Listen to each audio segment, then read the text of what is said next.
Paul Bernardo and Carla Homolka seemed like the golden couple of the 1990s, beautiful, glamorous, and deeply in love. But behind closed doors, their relationship was built on domination, manipulation, and an appetite for cruelty. What the world saw as romance was actually a partnership in evil.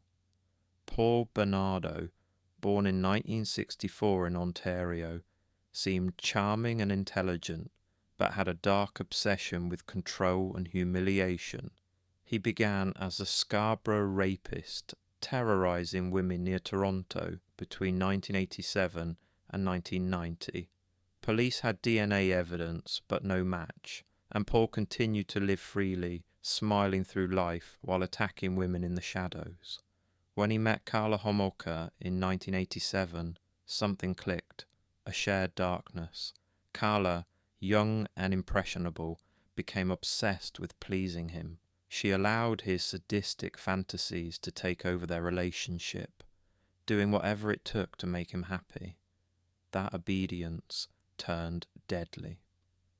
In 1990, Paul complained that Carla wasn't pure enough for him, so she offered him her 15-year-old sister, Tammy, as a gift.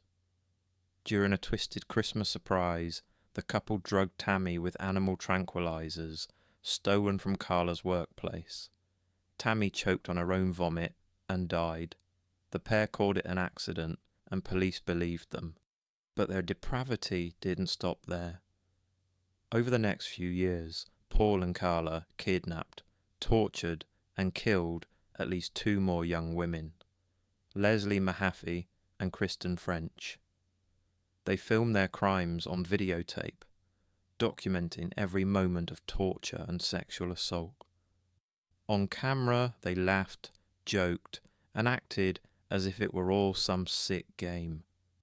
Their reign of terror ended in 1993, when Carla finally went to police, claiming Paul was abusive and had forced her into everything. To avoid a harsher sentence, she struck a deal, a controversial plea bargain known as the deal with the devil. In exchange for testifying against Bernardo, she served just 12 years in prison. When the videotapes were later discovered, showing she was an active participant, the public was outraged, but the deal was already sealed.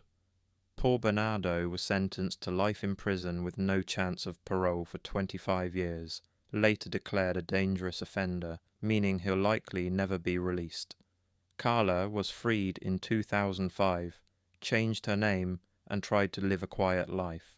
The story of Paul Bernardo and Carla Homolka remains one of the darkest in Canadian history, not just for the brutality of their crimes, but because they looked so normal. They smiled for the cameras, hosted family dinners, and went shopping together, all while hiding a nightmare behind suburban walls. They were proof that evil doesn't always come with a warning. Sometimes it comes dressed as the perfect couple next door.